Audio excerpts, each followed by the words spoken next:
मल मास का महीना 18 जुलाई 2023 से शुरू हो चुका है। इसे अधिक मास भी कहा जाता है। मल मास का महीना भगवान विष्णु को समर्पित माना जाता है।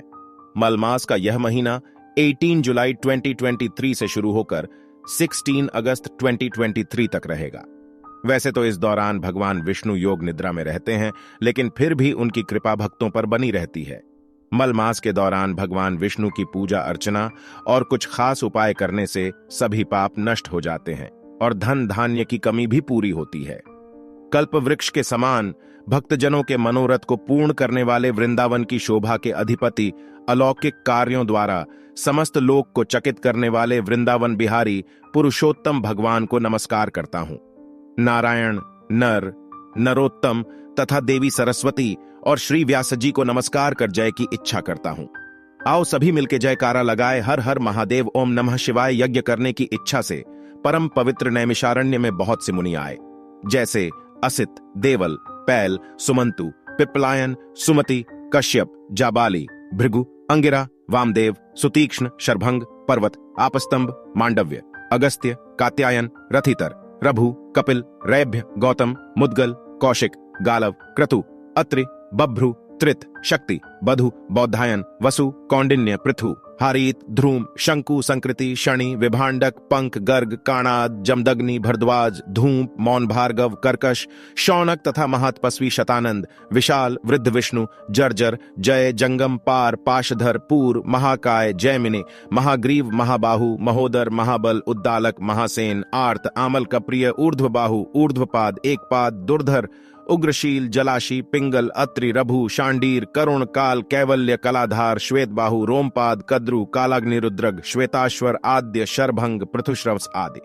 शिष्यों के सहित ये सब ऋषि अंगों के सहित वेदों को जानने वाले, ब्रह्मनिष्ठ, संसार की भलाई तथा परोपकार करने वाले, दूसरों के हित में सर्वदा तत्पर, श्रौत, स्मार्त कर्म करने वाले नैमिषारण्य में आकर यज्ञ करने को तत्पर हुए। इधर तीर्थ यात्रा की इच्छा से सूत जी अपने आश्रम से निकले और पृथ्वी का भ्रमण करते हुए उन्होंने नैमिषारण्य में आकर शिष्यों के सहित समस्त मुनियों को देखा।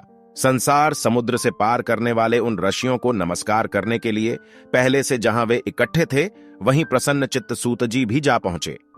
इसके अनंतर पेड़ की लाल छाल को धारण करने वाले, प्रसन्न मुख, शांत, परमार्थ विशारद, समग्र गुणों से युक्त, संपूर्ण आनंदों से परिपूर्ण, ऊर्ध्व पुंड्रधारी, राम नाम मुद्रा से युक्त, गोपी चंदन मृत्तिका से दिव्य शंख चक्र का छापा लगाए, तुलसी की माला से शोभित, जटा मुकुट से भूषित, समस्त आपत्तियों से रक्षा करने वाले, अलौकिक चमत्कार को दिखाने वाले, भगवान के परम मंत्र को जपते हुए समस्त शास्त्रों के सार को जानने वाले, संपूर्ण प्राणियों के हित में संलग्न, जितेंद्रिय तथा क्रोध को जीते हुए, जीवन मुक्त, जगत गुरु श्री व्यास की तरह और उन्हीं की तरह निःस्पृह आदि गुणों से युक्त उनको देख उस नैमिषारण्य में रहने वाले समस्त महर्षिगण सहसा उठ खड़ी डी डेहे हुए विविध प्रकार की विचित्र कथाओं को सुनने की इच्छा प्रकट करने लगे।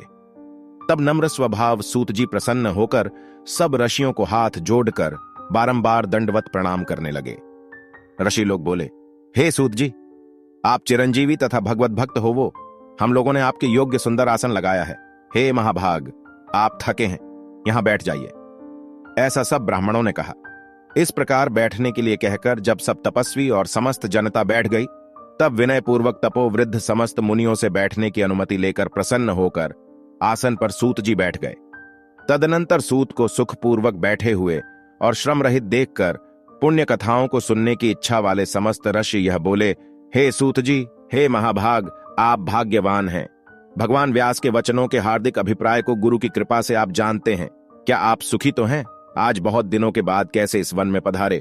आप प्रशंसा के पात्र हैं। हे व्यास शिष्य शिरोमणे, आप पूज्य हैं। इस असार संसार में सुनने योग्य हजारों विषय हैं, परंतु उनमें श्रेयस्कर, थोड़ा सा और सारभूत जो हो वह हम लोगों से कहिए। हे महाभाग, संसार समुद्र में डूबते हुओं को पार करने वाला तथा शुभल देने वाला आपके मन में निश्चित विषय जो हो वही हम लोगों से कहिए। हे अज्ञान रूप अंधकार से अंधे हुओं को ज्ञान रूप चक्षु देने वाले, भगवान के लीला रूपी रस से युक्त परमानंद का कारण, संसार रूपी रोग को दूर करने में रसायन के समान जो कथा का सार है वह शीघ्र ही कहिए। इस प्रकार शौनकादिक ऋषियों के पूछने पर हाथ जोड़कर सूत जी बोले, हे समस्त मुनियों, मेरी कही हुई सुंदर कथा को आप लोग सुनिए।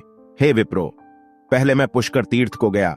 वहां स्नान करके पवित्र ऋषियों, देवताओं तथा पितरों को तर्पणादि से तृप्त करके तब समस्त प्रतिबंधों को दूर करने वाली यमुना के तट पर गया। फिर क्रम से अन्य तीर्थों को जाकर गंगा तट पर गया। पुनः काशी आकर अनंतर गया तीर्थ पर गया। पितरों का श्राद्ध कर तब त्रिवेणी पर गया। तदनंतर कृष्णा के बाद गंडकी में स्नान कर पुनः ऋषि के आश्रम पर गया। धेनुमती में स्नान कर फिर सरस्वती के तीर पर गया। वहां है विप्रो त्रिरात्रि उपवास कर गोदावरी गया। फिर कृतमाला, कावेरी, निर्विंध्या, ताम्रपर्णिका, तापी, वैहायसी, नंदा, नर्मदा, शर्मदा नदियों पर गया। पुनः चर्मनवती में स्नान कर पीछे सेतुबंध रामेश्वर पहुंचा। तदनंतर नारायण का दर्शन करने के हेतु बद्री बन गया। तब नारायण का दर्शन कर वहां तपस्वियों को अभिनंदन कर पुनः नारायण को नमस्कार कर और उनकी स्तुति कर सिद्ध क्षेत्र पहुंचा। इस प्रकार बहुत से तीर्थों में घूमता हुआ कुरुदेश तथा जांगल देश में घूमता घूमता फिर हस्तिनापुर में गया। हे द्विजो, वहां यह सुना कि राजा परीक्षित राज्य को त्याग बहुत ऋषियों के साथ परम पुण्यप्रद गंगा तीर गए हैं और उस गंगा तट पर बहुत से सिद्ध सिद्धि हैं भूषण, जिनका ऐसे योगी लोग और देवर्षि वहां पर आए हैं।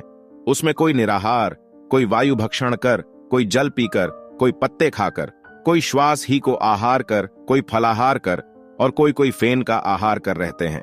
हे द्विजो, उस समाज में कुछ पूछने की इच्छा से हम भी गए। वहां ब्रह्म स्वरूप भगवान महामुनि व्यास के पुत्र, बडाढ़े तेज वाले, बडाढ़े प्रतापी श्री कृष्ण के चरण कमलों को मन से धारण किए हुए श्री सुखदेव जी आए। उन 16 वर्ष के योग्यराज, शंख की तरह कंठ वाले, बड्ढे लंबे चिकने बालों से घिरे हुए मुख वाले, बड्ढी पुष्ट कंधों की संधि वाले, चमकती हुए कांति वाले, अवधूत रूप वाले, ब्रह्म रूप, थूकते हुए लड्ढकों से घिरे हुए मक्षिकाओं से जैसे मस्त हस्ती घिरा रहता है, उसी प्रकार धूल हाथ में ली हुई स्त्रियों से घिरे हुए सर्वांग धूल रमाए महामुनि सुखदेव को देख सब मुनि प्रसन्नता पूर्वक हाथ जोड़कर सहसा उठकर खड्डे हो गए।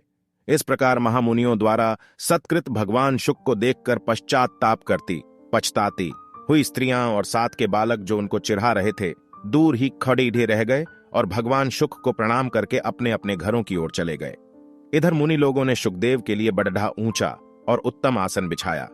उस आसन पर बैठे हुए भगवान शुक को कमल की कर्णिका को जैसे कमल के पत्ते घेरे रहते हैं, उसी प्रकार मुनि लोग उनको घेर कर बैठ गए। यहां बैठे हुए ज्ञान रूप महासागर के चंद्रमा भगवान महामुनि व्यास जी के पुत्र शुकदेव ब्राह्मणों द्वारा की हुई पूजा को धारण कर तारागणों से घिरे हुए चंद्रमा की तरह शोभा पा रहे थे। इति बृहन्नार्दीय श्री पुरुषोत्तम महात्म्य प्रथमोध्याय 8 हरि शरणम। दोस्तों, ये था अधिक मास की कथा का पहला अध्याय। उम्मीद करते हैं आपको कहानी और कथा समझ आई होगी। अगर आपके मन में कोई प्रश्न उठ रहा हो तो हमसे जरूर पूछिएगा।